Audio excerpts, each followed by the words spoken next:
Hi, everyone. Welcome to Cannabis Tech Talks, your weekly source for news and insights at the intersection of cannabis and technology. Shout out to our title sponsor, PolyScience, for supporting this podcast.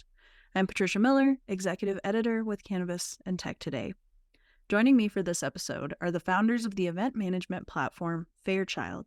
James Zachodni and David Tran are known for their immersive parties, and today they're chatting with us about their collaboration with MJBizCon for the Emjays Cannabis Awards. We'll also chat about the technology behind their event management platform. Let's dive in. I know you have a lot to talk about right now, from the Emjays to the ticketing platform that we talked about briefly. But before we dive into all the cool kind of meat of what you're doing, I'd love to kind of take a step back and learn a little bit more about how you guys met. I know that you worked with Dope Magazine, but you were both kind of in different event spaces before that, right? How did you come together? That's a great story. It all started at a place called China Harbor where both of us were bartenders, and that's how we met each other. And, through that, we've always had this great friendship, and we love, the hospitality industry and, throwing parties, and that relationship continued to lead on until the nightclub days when we owned nightclubs and threw parties together, and then rolled into Dope Magazine where, we really threw a lot of events too together. So that's been 24 years, I believe. Whoa, that's awesome. Yeah. Yeah. It's hard to keep a friend for 24 years these days. So well done. Yeah. We barely, hang on every time for 24 years. So anyways, I learned to live with it. Well, that's great. So, a lot of articles have covered your Fairchild background and the Dope Magazine days. So, I'd love to just dive into the Emjays. What inspired you to create that? Yeah, for sure. I mean, to us, we threw events throughout Dope Magazine, from the Bud Tender Appreciation Days to also the Dope Cup, and then also the Dope Industry Award Show. So we've thrown really high level award shows where things are very elegant, is very black tie. We realize in our industry that a lot of the time the people that are working hard are, doing those things. So we just wanted to create a night where it was, where everyone got together. And, that really, another event that we did was our MJ after party. So these were events that we did. And this is something that we realized very long time ago when MJ Biz was a small company and a small trade show, when we were standing outside, couldn't afford tickets, right? That sort of days back in the Rio days. But we knew that was a very important event, and that every year that continued to be the quintessential expo, and that turned more into more than an expo. And I just think it became a part of any entrepreneur that's in cannabis's life. So we threw this after party. We realized that was our niche. We wanted to have fun. People were there still, and wanted to experience and connect even further through those events. So that's what happened. And James could talk about our relationship with MJ Biz, but that was something that, again, throwing it at MJ Biz and now being able to work with MJ Biz directly has been pretty cool. Yeah. Anything you'd like to add to that, James? And I think going back to, taking what we did in the past, which, Dave, mentioned the Dope Industry Awards, when we started that, I think it was 2012 was our first one. We kept it regional. We kept it kind of focused on the markets, because at the time, there was only a handful of markets that were actually had any kind of recreational or, at least a big enough of a footprint to do an award show around, right? You got to have enough competition to actually have an award show. So that was kind of an interesting time. But, we figured out a way to kind of create this great model to, like you said, recognize that these different sort of, not just the products and the plants and all the stuff that people give awards to, but to the people and the businesses, right? That sort of prop up this whole industry from the accountants to the advocates to the, you know, the law firms or packaging companies or whatever, right? Because these are the people that are kind of the picks and the shovels of the gold rush, right? So we created that model, and you know, when the time came to think about what's our next evolution of after parties for MJ Biz, we always wanted to partner with MJ Biz because we're just like, hey guys, you know, they knew who we were. You know, they're like, we know you guys are throwing this big after party every year after our show, but we're never able to really kind of create that like connection with them to actually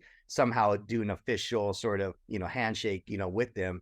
And, you know, finally, we're just like, we're coming up with the idea of kind of rethinking and retooling our after party anyways, because we, you know, we did it for so many years. Like this, I think we did it for about 8 years during the Dope magazine days. And then the, you know, the first few years of Farechild. And, you know, it's just, you know, it's cool, but it's, you know, it's kind of just doing the same thing year after year. So we're like, okay, let's challenge ourselves and kind of step outside the box. And what does MJ Biz lack, or what is there sort of a niche for that we could kind of jump into? And then we were like, you know what, there's no like great awards show or ceremony during MJBizCon week. So we said, hey, why not us, right?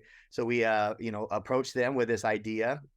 Luckily, we had a couple great people that used to work with us during the, you know, Dope/High Times transition period, and they were now working with the MJ Biz team over at Emerald and whatnot. We were able to say, hey, let's get a meeting together and let's just kind of pitch an idea to them. And we said, hey, we have this history of doing these award shows back during Dope magazine. You guys have the audience and have the credibility to sort of bring this all together. Let's partner up and let's make this like a really cool kind of, you know, to us too, what's important is making sure that there's actual value in winning an award, right? Because again, anyone can make up an award and be like, hey, let's give it out, right?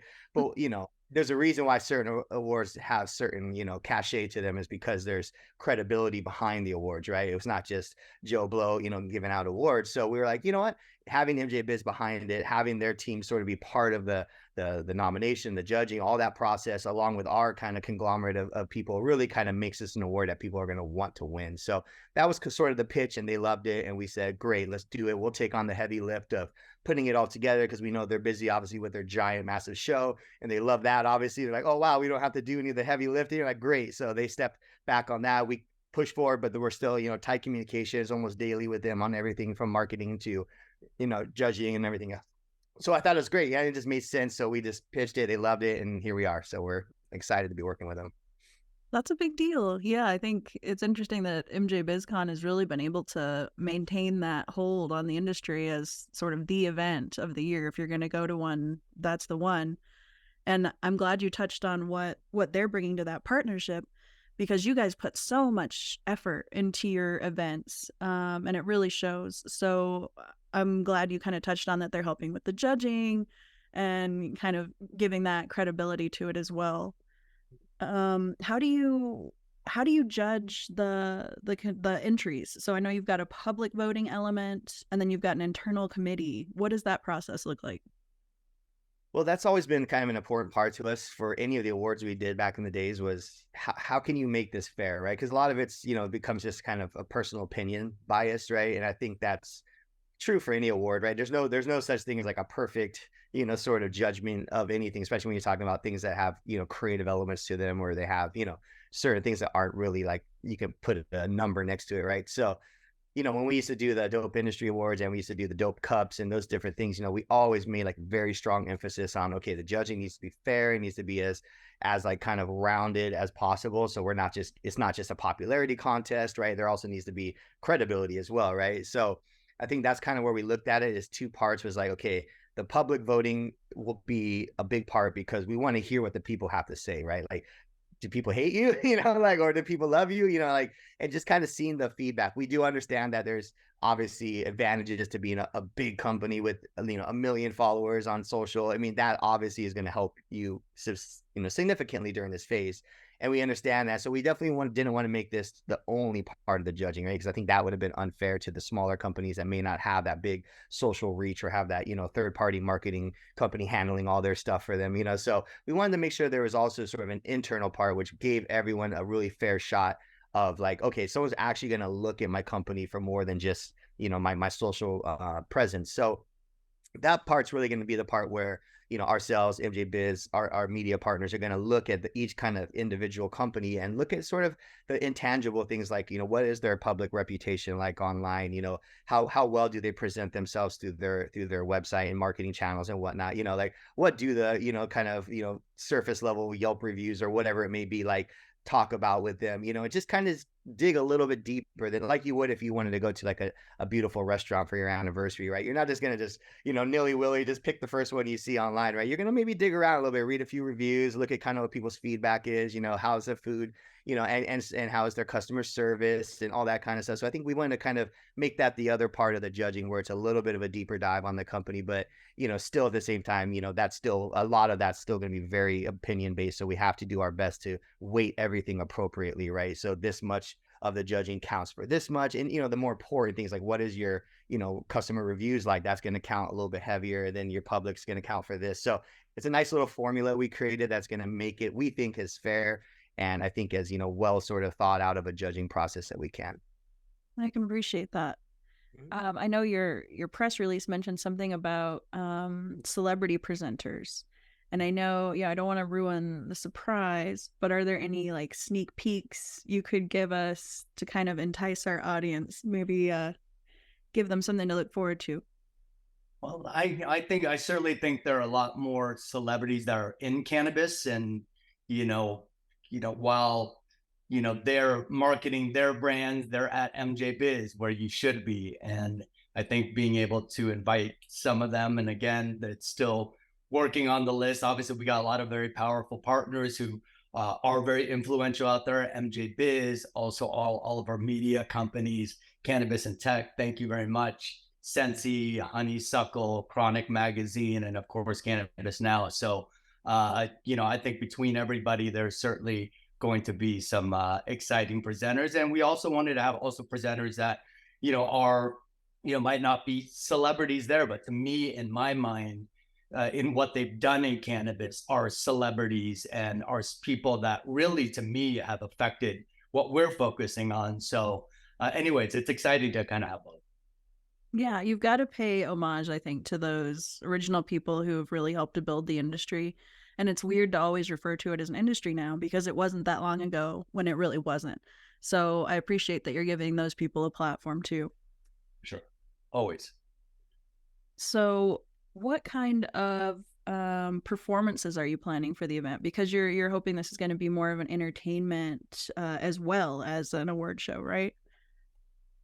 Well, I think it's, we wanted to be focused on the awards, and we wanted, to really give the spotlight to, the actual people who are going to be winning. And the award show itself, I think this first year, we're trying to just really make sure that the show, the run of the show is nice and smooth and people aren't, kind of trapped somewhere for 5 hours. We want it to be something that's very, kind of fun and entertaining. I think honestly, the theater that we're doing it at, the Pearl Theater inside of the Palms is one of the most beautiful theaters you're going to walk into outside of, like an opera house in Rome or something. But you talk about Las Vegas theaters, you're talking about like one of the crown jewels of the city. And, Rod Stewart, people like that are the regular, kind of house, people that play in this place. So it's really interesting to see our industry kind of put into this sort of a spotlight of, wow, we're actually kind of doing this on like this kind of really high level that, you wouldn't be, surprised to see any, major award show there, but here we are,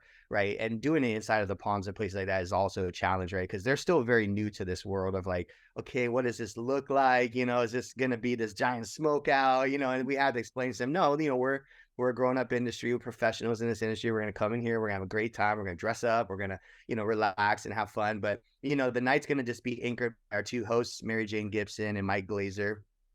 They're amazing. Oh, they're great. Mike's a great stand-up comedian. Mary Jane is just, the smartest and wittiest gal I know. She's been working with us for a long time, even wrote some articles for us back in the days with Dope Magazine, but she's moved on to bigger and crazier things, and them together, they're just a good time. So we got them as our hosts, which we're really excited about, just because they're industry folk, but they also understand the entertainment world too. So they're gonna bring a lot of fun. We actually have a call with them shortly after here to kind of start talking about their monologues and all the good stuff that we're going to be anticipating. But really the show itself is going to be the entertainment, and I challenge everyone to come and see if you ever seen a more highly produced like award show in the cannabis space, because we're going, all out. It's going to be awesome. There's going to be just tons of visual effects and fun things flying around, and everyone's just going to be, having a good time. And just the awards itself, with all the presenters coming up there, the celebrities giving out the awards, it really kind of acts as its kind of self, entertainment within the actual show itself. And then of course we have the after party, which is always fun. We'll have a big DJ out there for that, and it's right across the casino floor from the award, so it's very convenient. You just kind of walk out and you go across the way, and there it is. And so that'll be the kind of cut loose and have fun, and kind of get the hobnob with all the nominees and presenters and sponsors and everyone that's been a part of this. So yeah, it's, I guess, to answer your question about entertainment, there's not the Rolling Stones aren't going to unfortunately make an appearance this year, but we'll definitely keep everyone entertained, and it's going to be a really fun night for sure. Oh, that's great. I really like Glacier and Mary. I think they're both so talented. They worked with us for an event that we did during the pandemic, the Emerge conference, and they brought so much energy and enthusiasm and humor to everything we did. So I know the audience is going to get a lot out of them being part of it. That's great to hear. For sure. So Farechild has been doing events for a little while now. How has your kind of event strategy evolved since the launch? It's changed. Like you mentioned, Emerge. I mean, that was when we decided to help you guys produce like that, that side of it. And it was a virtual event all the way to what COVID allowed us to do. But, in the first few years, we did like 14 events a year, and it just, really attached ourselves to different partners in different markets. And some of it was like, we're helping them produce the show, and then others that we're creating ourselves. So first few years, it was just constantly, you're doing one event, it jumps to another. It's a big golf tournament during Super Bowl. Then you're doing like a, something completely different in another state. So, certainly we're trying to fine tune that. Obviously, our events are getting a lot larger right now. We have some exciting events coming up in 2024. But, I think to me, live events and us creating events has always been a part of what we've done all the time. That keeps our brand and our mission really succinct to the community. And that's really what it is. How do we continue to connect people? And that's really where, Farechild has evolved, not just to events, but we're also, our main focus really is a ticketing platform, a management platform. Mm-hmm. And that allows people to continue to have the tools to be able to create these events. So we really focus on putting our arms around event producers, giving them the tools. We're event producers ourselves, so we understand the bottlenecks that were presented that really weren't fine-tuned for what we were doing, and certainly not anything that was community-based. One that cannabis is still pretty villainized on Eventbrite and those type of platforms, where we still can't utilize those things, but we're able to build that compliant platform to be able to do that. So to your question, the events are always an important part, but as we evolve into what we're doing, it continues to evolve. Well, so tell me more about the technology part of what you're doing. How is that not just helping Farechild, but helping, other events provide secure access?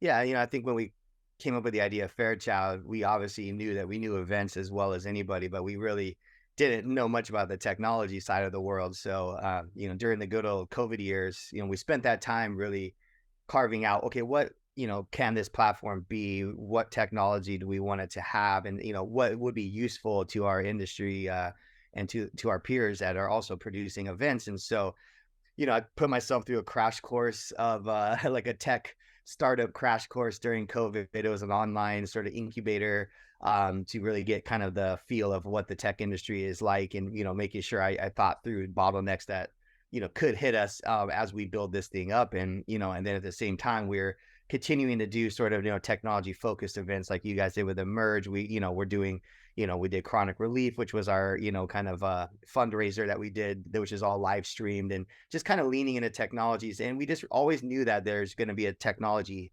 hand in this event space. And, ticketing platforms, like Dave mentioned, were few and far between that would actually allow a cannabis event. There's literally nothing.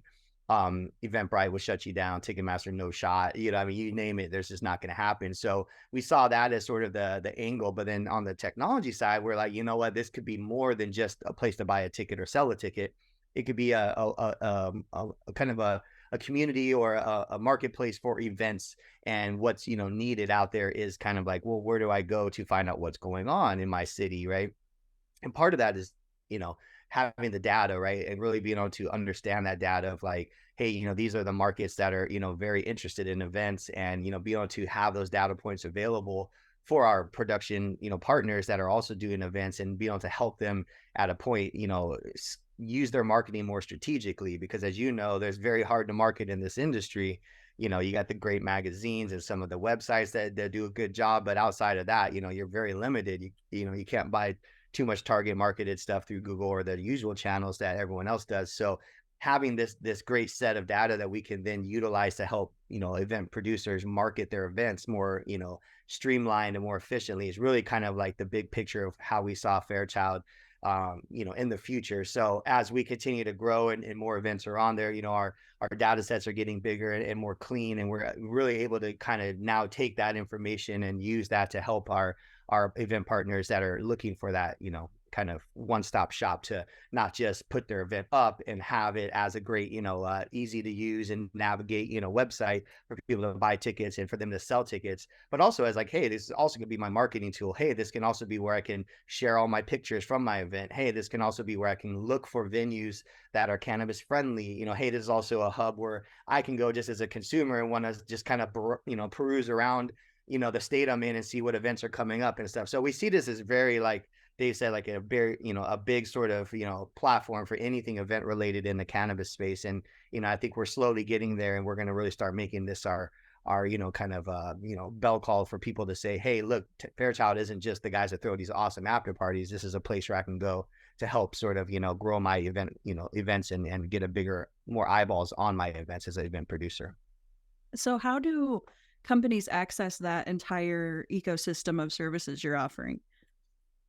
Right now, everything is, we haven't started charging for anything right now. So right now we do like some, kind of organic marketing for our event partners in there that aren't, we're not charging for right now, because we really just kind of want to show the value of using our platform, right? So currently, we send out newsletters to, tens of thousands of people across the country. That's, regional specific, like, hey, you're in, right now there's obviously a big Halloween push of people looking to put their, Halloween events on there. So, New York has got probably 3 or 4 great Halloween events. So we'll probably, bundle those up into a package that we send out to all of our, kind of Northeast New York based, kind of users and people to have them sort of get eyeballs on these cool Halloween events that are in their area.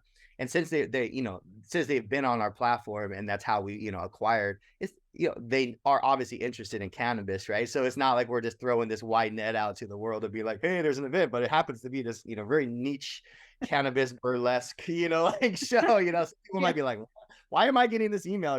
So it's very targeted, which is great, because I think, most people want it to be targeted, because we all know that, our industry is specific. So I think, just having that ability, and, like Dave said, once we really kind of start pushing more focus on this area, that's when we're going to really hone in on sort of, what's affordable, what are ways that we can kind of rebundle these things to be very, very, cost effective for them. Because again, like if I'm throwing a party in Seattle, I don't need a mass email to go out to 100,000 people across the United States, right? I want to focus down on specific areas. So we've been very diligent and intelligent about how we sort of, segment out our, our data sets, and making sure that when we do target, it's, to people who actually want to hear about it, and will find value in getting these newsletters or social blasts or whatever it may be. I love that. Yeah. So what's your vision for the future of Fairchild? How would you like to see it kind of grow? Well, I'll take that one. Well, certainly, from a production point of view, we're doing larger and larger events. And I think that's fun. And I just think, like, certainly in any industry, which again, it is crazy to call it an industry now, but in any community, certainly there are different, you know what I mean? I want, us to be able to afford the same sort of benefits as anybody else does. So we want to throw big events. We can do that. And hopefully at some point, the rules and the law allows us to, have cannabis where alcohol is, and we can continue to drive very cannabis focused events like that. But on the technology side, really at the end, like James says, we really want to help event producers. We want there to be a central location where if you enjoy, this type of activities, then we are definitely curating it for you and allowing you to do that. And the only way to do that is to make sure that the people who are, putting in the hard work is throwing events, we understand take a lot of work. It takes a lot of investment. So we find it very important to assist them.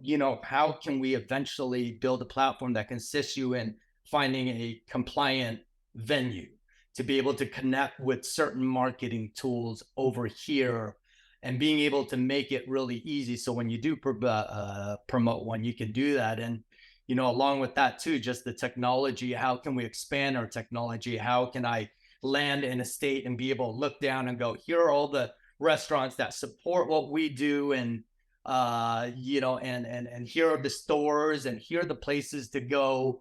Certainly, I know this is a lot more dreamier, but I think you have these opportunities with technology going so fast and with all of these applications to our hand, we don't necessarily need to, kind of recreate the wheel again. I just think, how can we build something that again, just curates what one needs? Because again, it's kind of like the hair club thing, we're clients too, we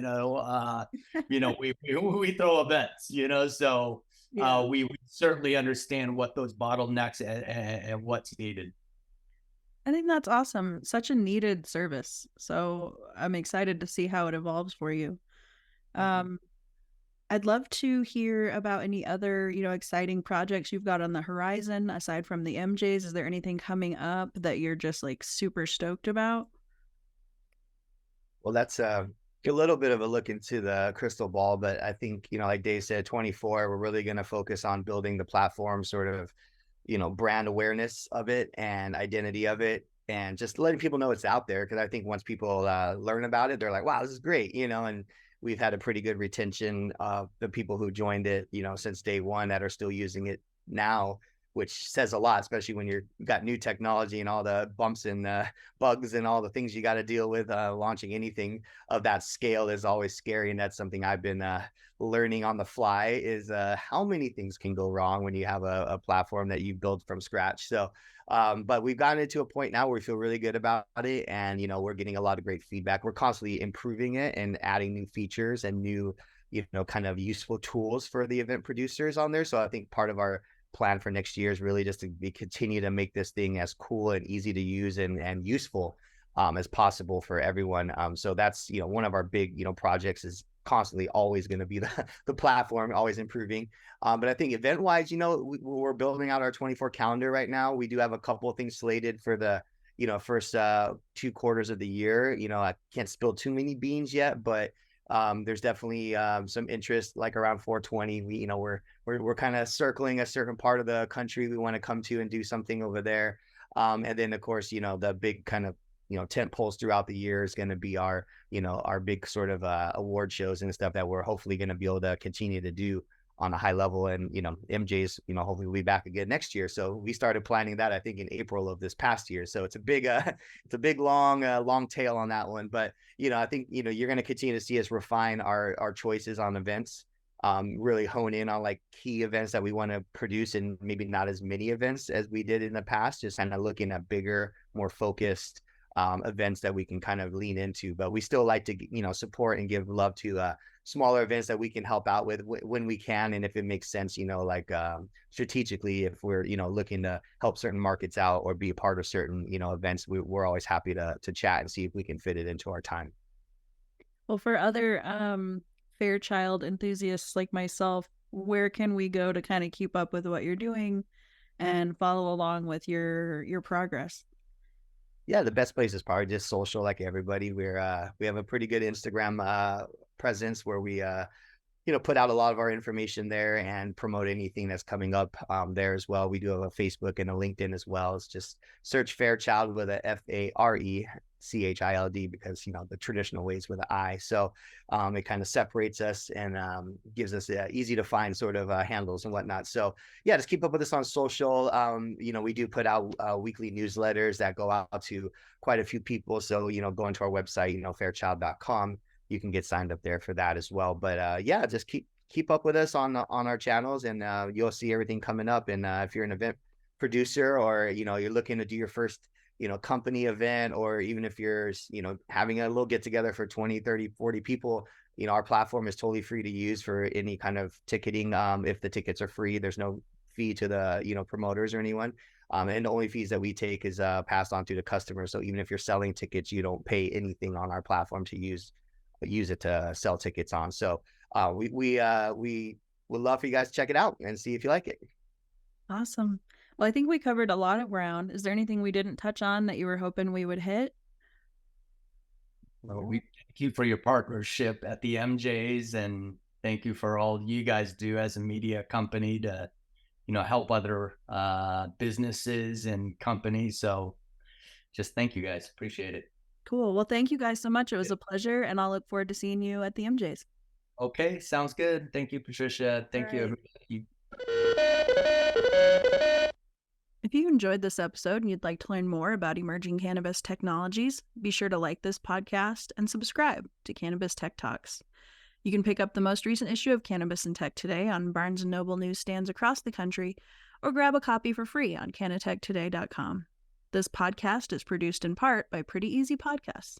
Visit prettyeasypodcast.com if you're looking for professional production quality at an affordable rate. Until next time, stay elevated.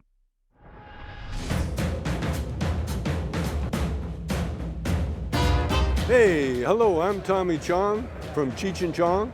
Wait, you didn't think people would know who I am? Durachill. This is Durachill. This is Durachill. This is Durachill. No, hey, I don't talk like that. You want me to sell this? Buy it. Try Durachill or else. If you want something really nice in your laboratory, buy Durachill. You can't go wrong.